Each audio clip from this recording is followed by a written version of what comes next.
Grazie Stefano per questa relazione così stimolante, insomma questa conclusione anche ci fa riflettere e ne discuteremo, avremo modo poi di intervenire, insomma, eccetera. Mi interessava questo aspetto proprio della modifica costituzionale, che forse è una delle caratteristiche ungheresi più forti rispetto agli altri paesi, ma appunto ne discuteremo. Adesso, hi Tom, you are connected, ok. Do la parola a Tom Jones, che è uno storico e assistant professor all'Istituto di Studi Politici dell'Accademia Polacca di Scienze e che si è dedicato soprattutto allo studio dei movimenti politici nella Polonia comunista, soprattutto di giovani, tra consenso e dissento. So, Tom, I present you as historian and assistant professor at the Institute of Political Studies of Polish Academy of Science, and you are the author of Student Politics in Communist Poland, Generations of Consent and Dissent, and many other studies about student protests in Eastern Europe, and also you are studying Bulgaria in Poland, obviously. So I give you the word so you can present your paper. Thank you. So thanks for the introduction, and I'm sorry that I couldn't be there in person with you today, but there are some difficult logistics involved. I will now share some slides so it will be easier for you to follow my presentation today. What I would like to talk about is basically give a sort of historical contextualization of contemporary Polish politics right now. We're in a sort of interesting period because we actually in Poland have seen the right, far right, radical right lose power just over a year ago. But this is certainly not the end of the story, as I hope I will make clear today.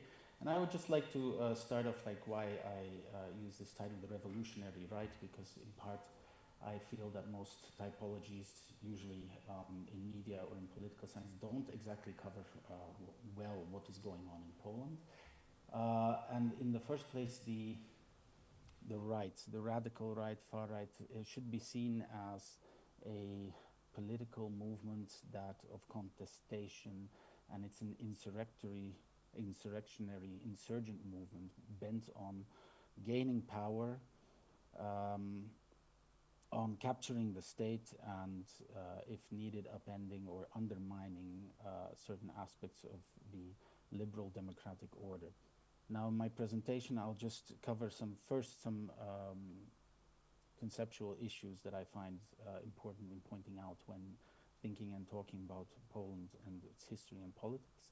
And then I'll give a short, brief historical background to the phenomenon of nationalism, how it plays into politics, and how this plays into the phenomenon, as we know now, of this insurgent right. And then I'll move on to discuss a few aspects of the political culture and the ideas and policies, and how the right and the far right fit in that.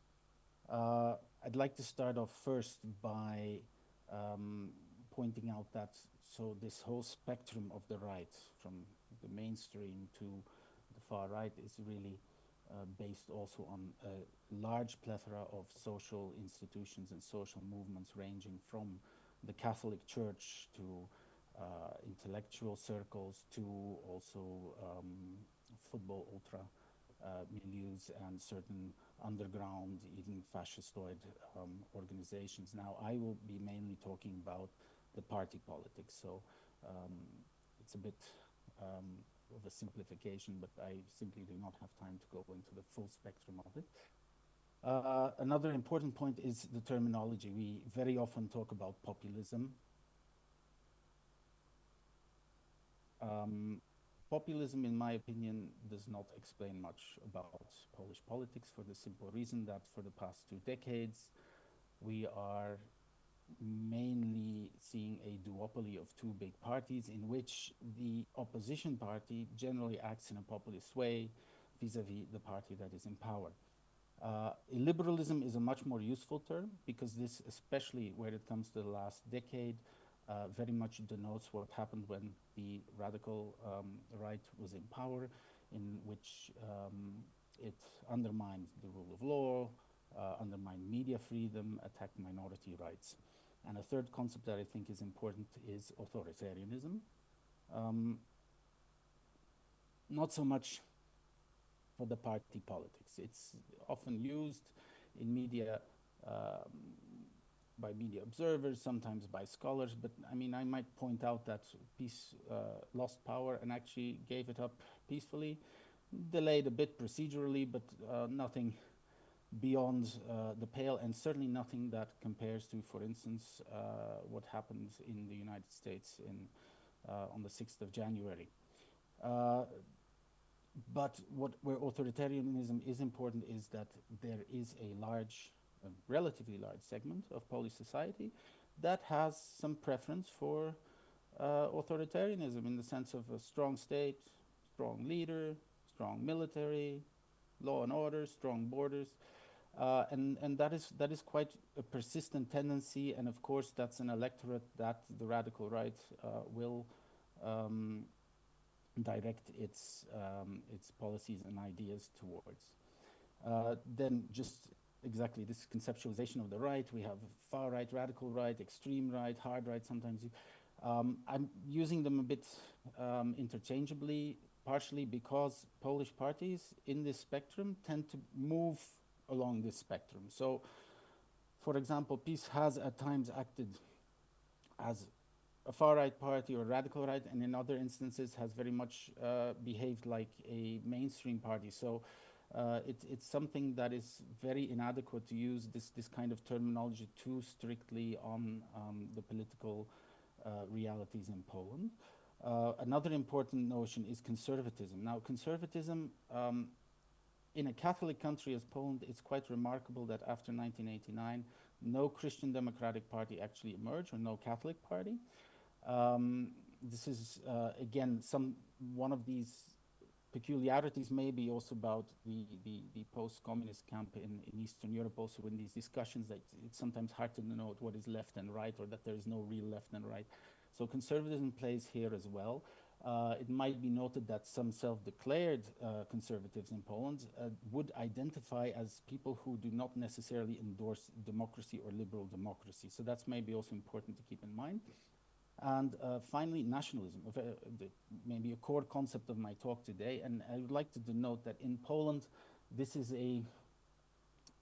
there is a bit of a controversial approach to this term, especially when from the nationalists themselves, because nationalists don't like to call themselves nationalists in Poland. They have a neologism, which is like narodowcy, as opposed to nacjonaliści. Now, to be fair, in both cases, these terms actually mean nationalists, but according to Polish nationalists who identify as narodowcy, they would point out, well, you know, the difference with nacjonaliści, and this is usually, nacjonaliści you have abroad, you have in Germany, you have in Russia, elsewhere, but not in Poland. Narodowcy, they don't seek to subdue other nations. They seem to present themselves more noble, but in reality and they are very much the same political current. So it's, in my opinion, it's perfectly fine to use the term nationalism in English when denoting nationalism and the far right and radical right in Poland. Now, speaking of nationalism, just some historical contextualization. We have certain strands that have appeared historically, and this notion of civic nationalism sometimes comes up. Now, this was a real historical trend at the beginning of the 20th century, which was very much prominent actually on the left, and also represented by, in his early years, Józef Piłsudski, the father of independence, and this was very much linked to the restoration of the Polish state. So it was a nationalism linked to the state and was not ethnically defined. It still kind of tried to linked to the historical Commonwealth of Poland and Lithuania.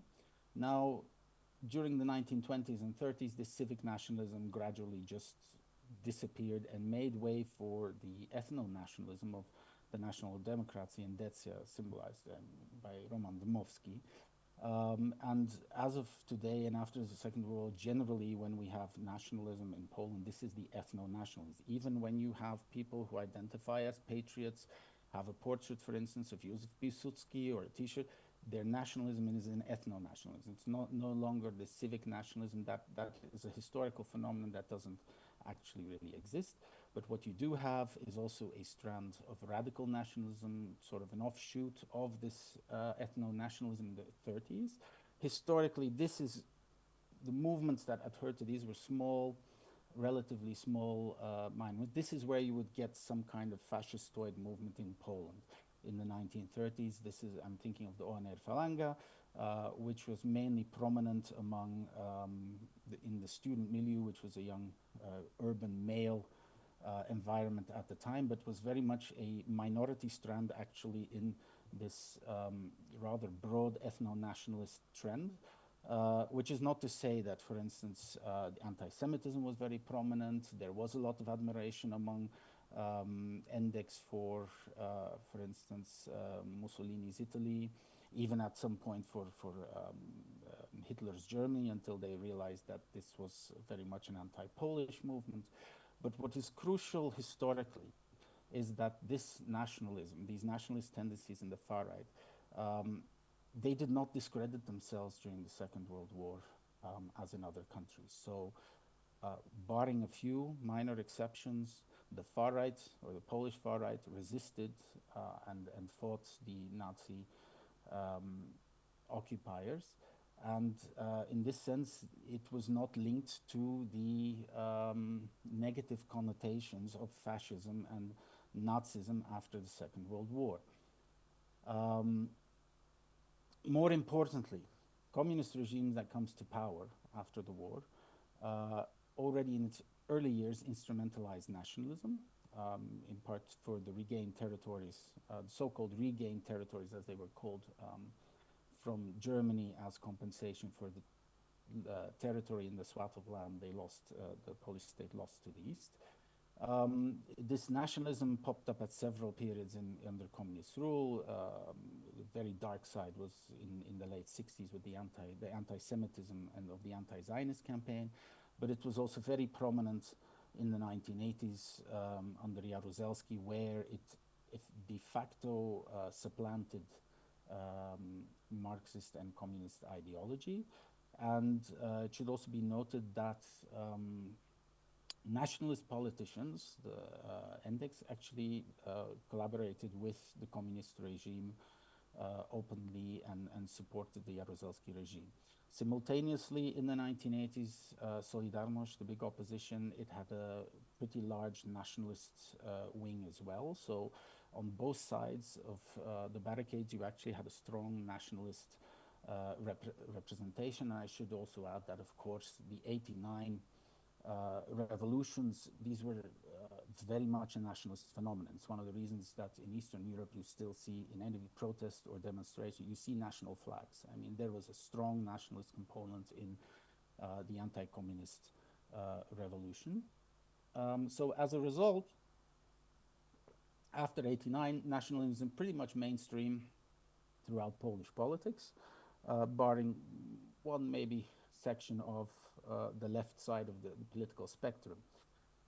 Because historically the left has sort of negative connotations due to not only communist rule, but even further the Polish Bolshevik War right after independence, left-wing political rebellion is not a real successful endeavor in Poland. So any kind of contestation of the status quo usually comes from the right and in the far right. And this has happened already since the 1990s. And this is a core element in understanding why you have this phenomenon of an insurgent right.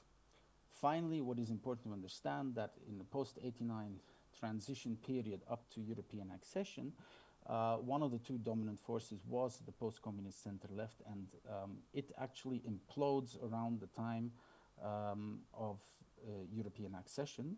And for the past 20 years, Poland has effectively seen a right-wing hegemony in politics. The left is not a force to be reckoned with. And more importantly, this right-wing hegemony is personified by a duopoly of two parties. These parties emerged from the breakup of the post-Solidarność camp, and these are Platforma Obywatelska led by Donald Tusk and Prawo i Sprawiedliwość led by Jarosław Kaczyński. This duopoly is personified by the rivalry between these two gentlemen, and as Stefano pointed out, that Orban has a very longevity of rule in Hungary, but in Poland, our politics for 20 years has been dominated by the personal rivalry of two politicians and their entourage. At the time that these two parties emerged, we also saw the rise of the first real breakthrough of populist and far-right parties, Samobron and Liga Polskich Rodzin, which was really tried to revive the traditions of the Endecja. And with the collapse of the left, the right wins both the parliamentary and presidential elections right after EU accession in 2005, but there is a catch. So when I talk about this duopoly, when PO platform, so I'll use the abbreviations Platforma Obywatelska is PO and Prawo i Sprawiedliwość is PiS, when they emerged, they actually collaborate. The first election, they ran on common lists. There was a large expectation that once the left government is out of power, there will be a so-called popis government. The expectation was that PO would win the elections and PiS would come second, be their junior. It turned the other way around, and this, just to keep details short, this was the start of the eternal rivalry between the two camps. And it is first and foremost a matter of egos. So not so much, we don't see much cleavage in ideas and policies between these two parties. There is also, over the last 20 years, there's been quite some mobility of politicians from one camp to the other. As a good example, today's very much anti-PiS Polish foreign minister Radosław Sikorski was actually Minister of Defense in the first PiS government. So these were very much the same milieus that came out of, you know, this broad Solidarność milieu historically. What happens with the first PiS government? They do not make a coalition with PO, they make a coalition with the populist and far-right parties, Samobrona and LPR. This coalition barely lasts 2 years, and very exceptionally, Kaczynski himself calls a snap election.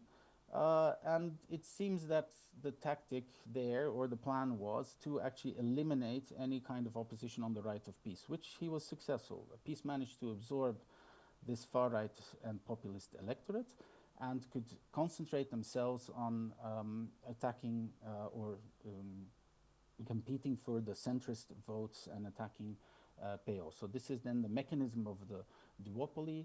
PO wins the elections and governs for 2 terms, after which in 2015 Tusk has left Poland for Brussels. PO loses both the presidential and parliamentary elections to PiS, and then we get this period of united right governments and this rise of illiberalism. So we're coming very much to recent times.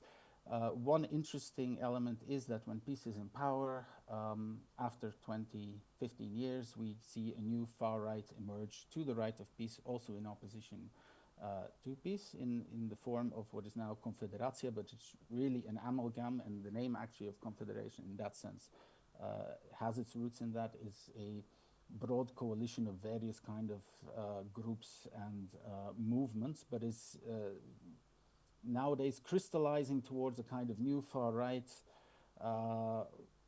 in part, and I would even dare say probably the most Western oriented part of the right, because they are kind of styling themselves on what they see in the US under Elon Musk and so on. These are young male entrepreneurs, very radical neoliberal or libertarian in their outlook. But while PiS has lost power, the duopoly still stands, but neither PO, or now called KO, or PiS, at the moment can wield the majority. So as it stands now today, this far-right Confederacja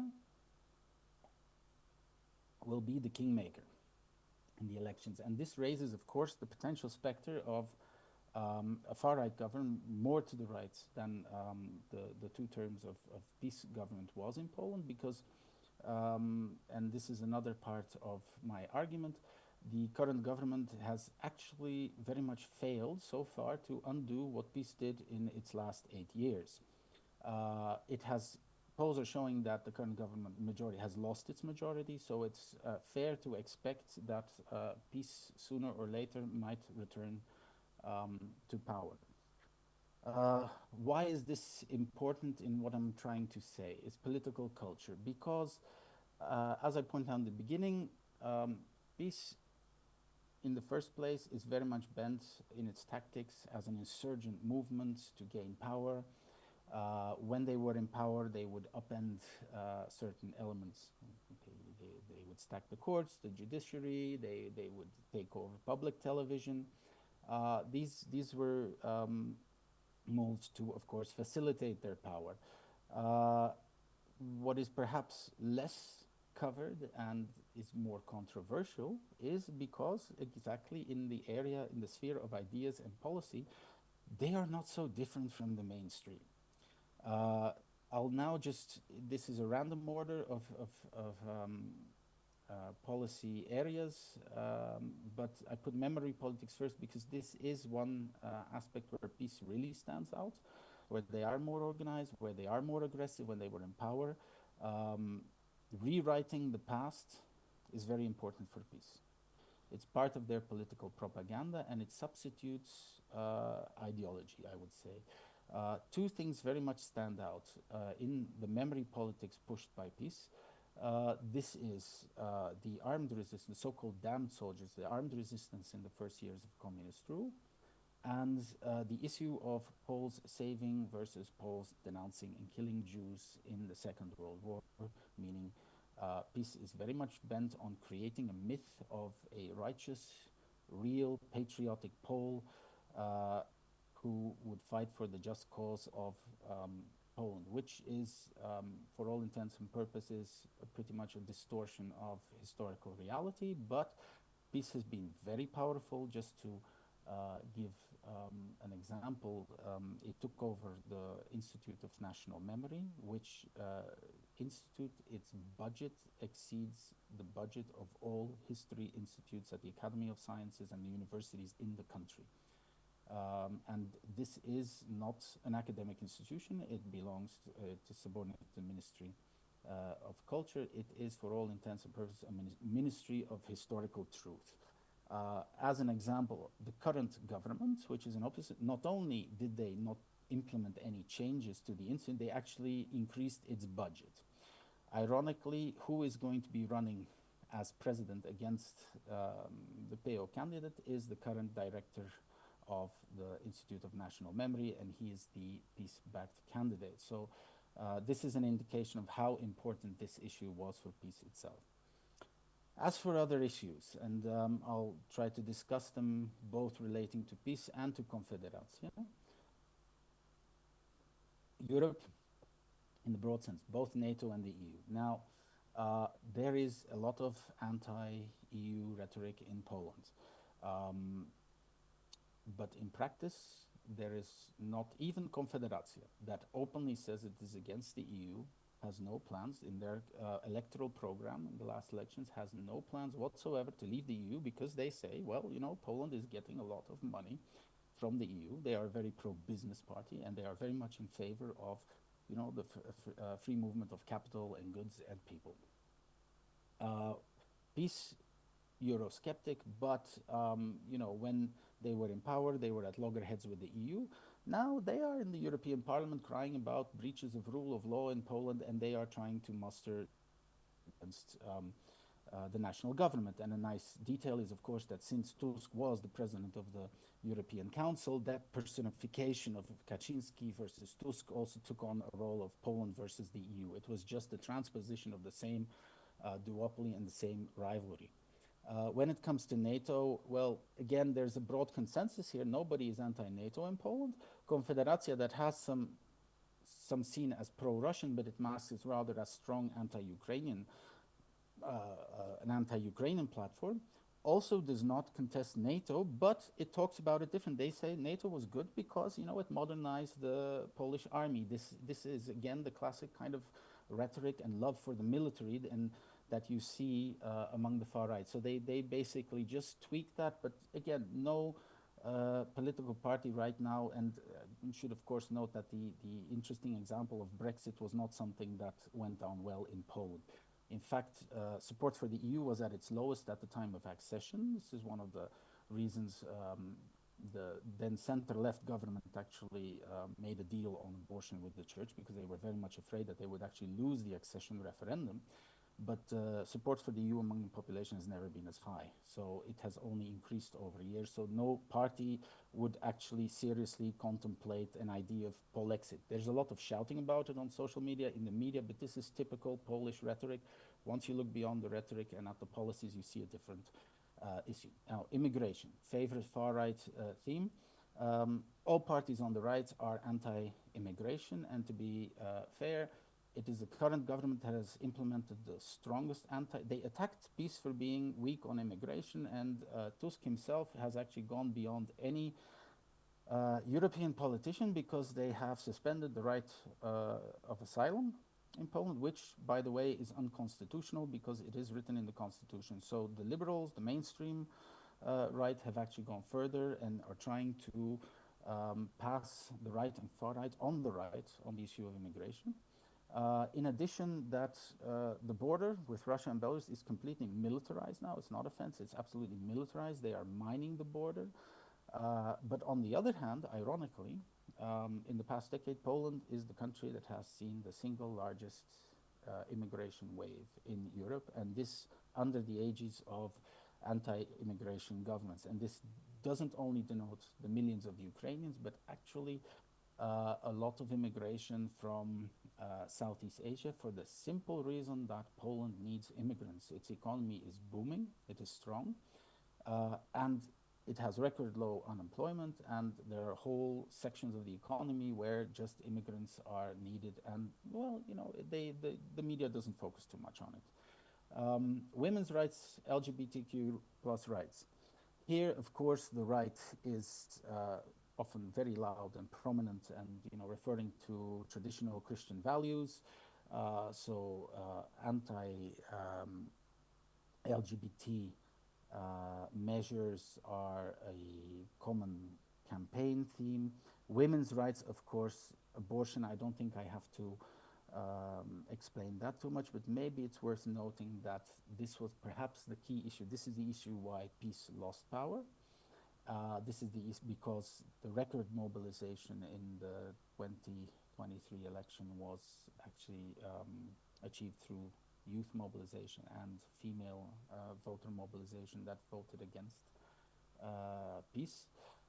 But the current government has not reversed the draconian abortion law, and this is much less highlighted by international and liberal media, for the simple reason that, again, these ideas, these values or norms or political policies actually stretch from more or less the mainstream to the far right. So it's a matter of speculation if PO, or the KO candidate Trzaskowski, the current mayor of Warsaw, would win the presidential. He's a bit more to the left of Tusk, and he's much more for liberalization of abortion, if then something would change. But for now, this is an issue where the coalition, despite its promises, has not changed course since peace. The role of the church. Poland is a Catholic country. As far as values are concerned, barring the left, all parties, again, there's no Christian, Democrat, or Catholic party. All parties basically embrace Christian values. This is very much also instrumentalized. Where in practice you see policy differences is that under PiS a lot of money was funneled, and funds, European funds as well, was funneled to the church, because the church is an important pillar of PIS's power in the provinces, in the smaller towns, church mobilization. I mean, this works still much better than any kind of social media campaign. The center and mainstream is more for cutting these funds. That's what you would see, but they would not go against or radically on some kind of political course against the church. This was always the domain of the left, and it's very weak.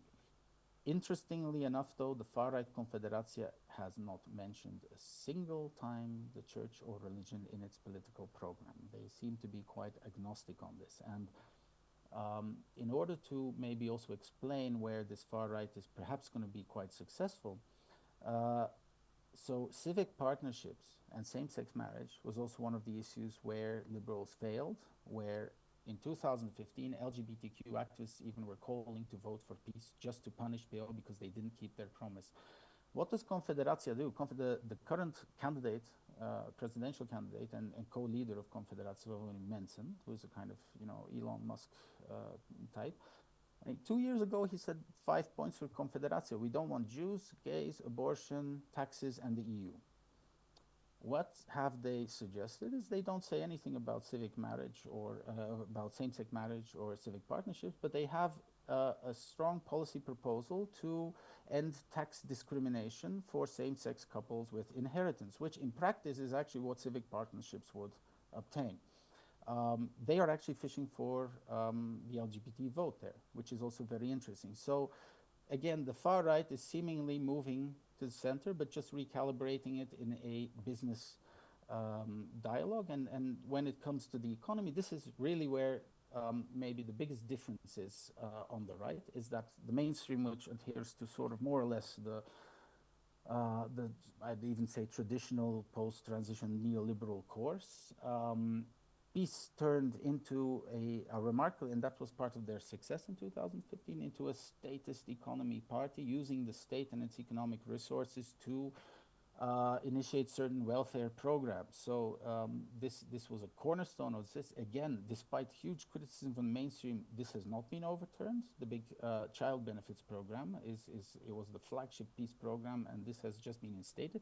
More interestingly enough, this child welfare program for a nationalist party like PiS was open to foreigners. So any foreigner who was living and working in Poland has the right to get this child support, which is at the time for the median Polish wage was a very significant increase of the household budget. Now, the far-right Confederația is a party of young male entrepreneurs who adhere to a kind of radical form of neoliberalism or libertarianism, because this is again a sort of economic rebellion. These are the people who feel that in the past decades they have been blocked in their economic and social upward mobility, and for that reason they actually are very opposed to PiS's economic policies, and it remains a question to what extent they would be perhaps not a potential partner for the mainstream right, which on the economic issues is actually much closer to them than PiS would be. Finally, environmental issues, well, all parties are against the Green New Deal, basically, in part because Poland, for instance, coal plays such a big part in Poland's energy mix, but it's also a huge percentage of certain regional employment numbers. On the other hand, again, beyond the rhetoric, it was actually PiS that signed off on the Green New Deal. The current government will also express some opposition to it, mainly when they have mobilization of farmers. There were big farmer protests in that regard, but still one can expect ultimately these parties to more or less toe the European line despite their rhetoric. And on that note, I'll maybe round up. So I would like to stress that apart from the behavior of the far right, which is insurrectionary, which is insurgent, bent on capturing power, on the level of political culture, these nationalist and conservative politics are actually running from the mainstream to the far right. So there is not that much differentiation on the level of ideas and policies ultimately. So the return to power of peace can be simply also explained through voter mobilization and disappointment of part of the elections with the current government. When it comes to Europe, anti-EU rhetoric is very common, also used by the country, but anti-EU sentiments are very low. So there's a big discrepancy between what is said and what is practiced. All in all, the far right in Poland is a very diverse and divided milieu. It's a mixed bag. I would maybe also point out that while I say that it's likely that peace will come to power, peace is a very centralized party held together by the authority of the leader, who is Jarosław Kaczynski. He's no longer very youthful. He's in his 70s. Potential scenario, Kaczynski passes away. There is a large possibility, a very large possibility that peace absolutely just breaks apart in its different factions and we get a complete reorganization on the right. So this is something that is just to be kept in mind as an afterthought. But what I think is more important from a historical point of view is that illiberalism and authoritarian preferences among society, in society, among the population, are actually persistent over time. And this is perhaps the bigger danger when it comes to Poland, that any new political force on the right, as I said, any rebellion or contestation will come from the right, will tap into that potential and gain power, and then we will see where the future political course might lead us. Thank you.